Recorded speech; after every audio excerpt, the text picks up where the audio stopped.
안녕하세요. 교양대학 황혜영입니다. 오늘은 창의적 사고와 글쓰기라는 주제로 짧은 강의를 시작하도록 하겠습니다.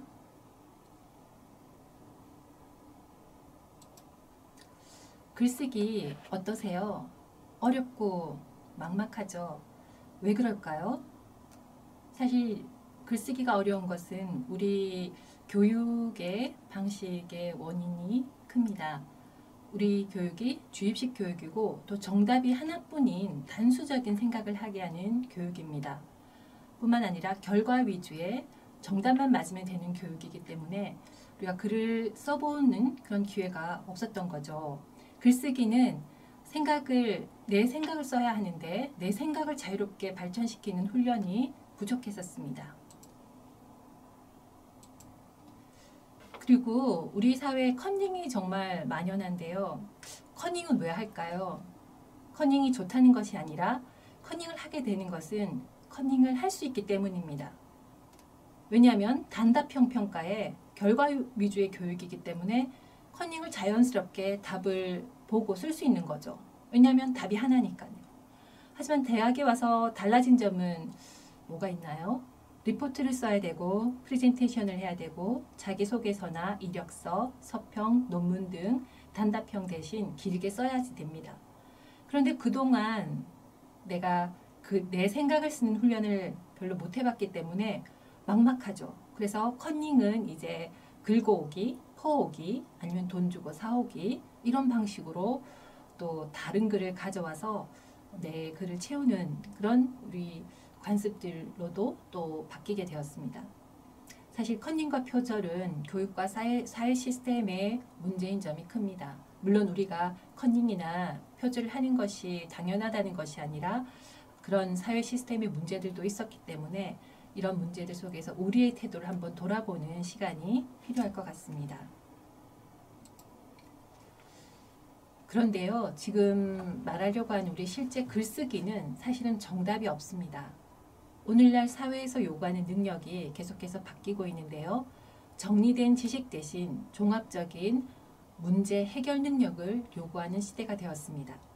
이러한 시대에 정답이란 미리 정해져 있지 않습니다. 그리고 답이 하나가 아니에요. 여러 가지 답이 다 정답이 될 수 있습니다. 뿐만 아니라 내 답은 다른 사람과 다르다는 것입니다. 여기에 우리가 커닝이나 표절을 할 필요가 없는, 할 수 없는 지점이 여기에 있습니다. 왜냐하면 글쓰기는 내가 쓰는 것이 정답이기 때문입니다. 다른 사람이 쓴 글과 내가 쓴 글이 같을 수가 없습니다. 내가 가진 것이 얼마나 소중한지를 깨닫게 되는 계기도 우리 글쓰기를 통해서 느낄 수 있게 됩니다. 커닝할 필요가 없는 것이죠. 하지만 우리의 생각들을 서로 다른 생각들이기 때문에 나누는 것은 나의 생각의 폭을 넓혀주는 데 물론 도움이 됩니다. 자, 지금부터 우리 창의성을 발현하는 글쓰기 연습을 한번 해보려고 하는데요. 사실 글쓰기를 할 때 우리가 가장 많이 창의성을 발현하는 연습을 하게 됩니다. 융복합 사고의 바탕에는 창의성이 있는데요. 왜냐하면 기존 것들을 기반으로 해서 융복합 사고 과정을 통해서 새로운 것을 도출해내는 능력이 바로 창의성이기 때문입니다. 여러분, 이 사진에 나와 있는 뭔가요? 많이 보셨죠? 네, 경주에 가면 많이 볼 수 있는 것인데요. 신라미소라고 하는 수막새입니다. 기와 지붕에 수기와 앞에 이렇게 막아두는 곳에 무늬가 되어 있는 그 수막새라고 하는데요. 지금 보시는 이 수막새와 수막새를 붕어빵과 결합시키면 어떤 아이디어가 나올까요? 경주에 갔더니 이 두 가지를 결합해서 새로운 아이디어를 융합해서 만들어낸 창의적인 아이템이 있었습니다. 신라미소빵인데요. 네, 신라미소의 그 수막새와 붕어빵을 결합해서 전혀 다른 새로운 형태의 빵을 만들어낸 걸 볼 수 있는데요. 여기서 하나의 그냥 융합적인 사고를 볼 수 있습니다. 그런데 이런 융합적인 사고는 다른 여러 분야에게도 있지만 사실은 글쓰기에서 보여주는 글쓰기 자체가 가장 기본적인 융합적인 사고의 어떤 원천이라고 할 수 있습니다. 창의적인 사고를 기르는 연습의 대표적인 하나가 바로 글쓰기입니다. 왜냐하면 단어들을 연상해서 배열하고 조합하고 또 생각을 융합해 나가는 과정이 바로 지속적인 창의적인 사고를 활용하는 그런 과정이기 때문인데요. 그래서 글쓰기는 융합적인 사고의 결과이기도 하지만 또 이 글쓰기를 통해서 융합적인 사고가 만들어지는 융합적 사고의 토대가 되기도 합니다.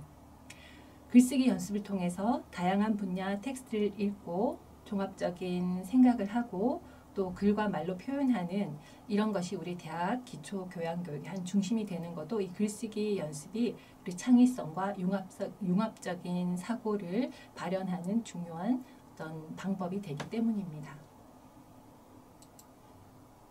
베냐민은 글쓰기가 생각의 몸이라고 했는데요. 생각과 글쓰기를 분리하는 것은 전혀 무의미한 일이라고 말했습니다. 왜냐하면 이 생각의 몸인 글쓰기가 생각을 교육하고 그것을 실제로 바꿔놓기 때문이라고 했습니다. 다시 말해서 우리가 생각이 글쓰기를 바꾸거나 만들어내는 것 같지만 반대로 글쓰기를 열심히 다듬고 고심하고 바꾸는 과정에서 어떤 사유가 새롭게 만들어지고 창조된다고 보았습니다. 그걸 우리가 한번 체험해 보려고 하는데요. 오늘 간단하게 문장 하나 만들어 보도록 하겠습니다. 연상적 사고를 발현하는 문장 쓰기인데요. 지금 화면에 보이는 두 단어가 보이시죠? 이 두 단어를 넣어서 문장을 하나 만들어 보도록 하겠습니다. 단어는 노을하고 망토입니다. 잠깐 시간을 드릴 테니까 문장을 한번 만들어 보세요.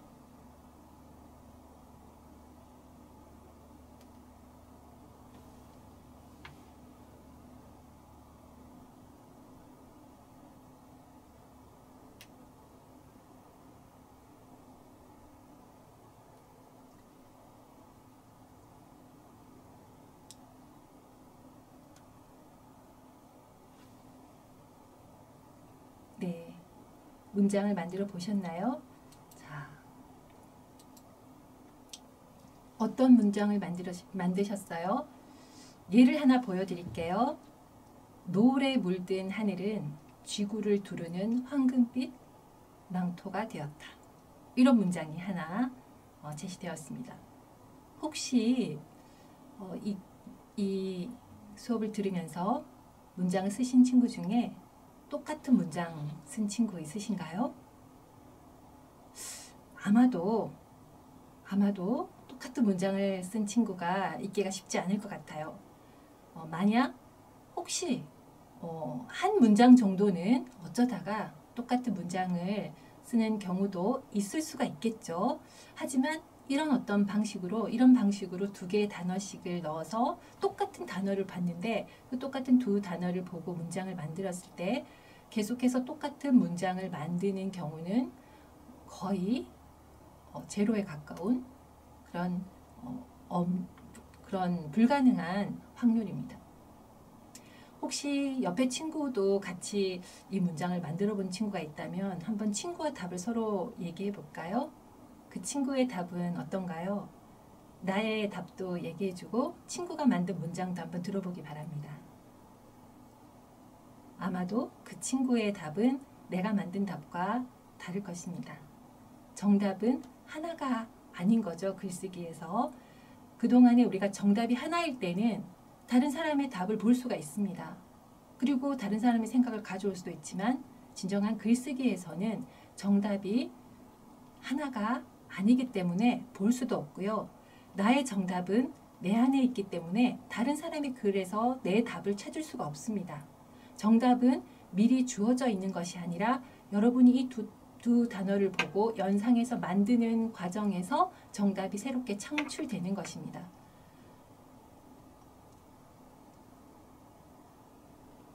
정답은 미리 주어져 있지 않고 내가 만든 문장을 통해서 생각이 만들어지는 거죠. 여러분이 만든 문장을 한번 볼까요? 혹시 똑같은 문장을 이제까지 살아오면서 한 번이라도 똑같은 문장을 내가 한번 써본 적이 있는 것 같다 라고 느껴지시나요?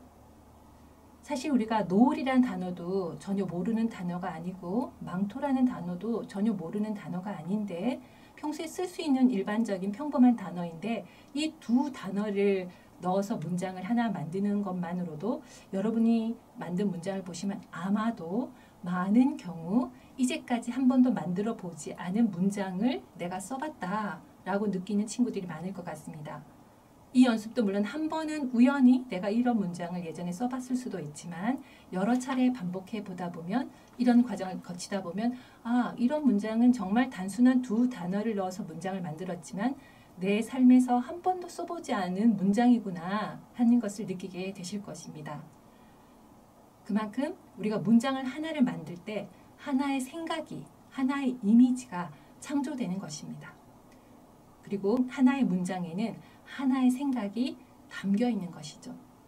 짧은 하나의 문장을 통해서 오늘 글쓰기를 통한 창의적인 사고의 발현 한번 살펴보았습니다. 강의 들어주셔서 감사합니다.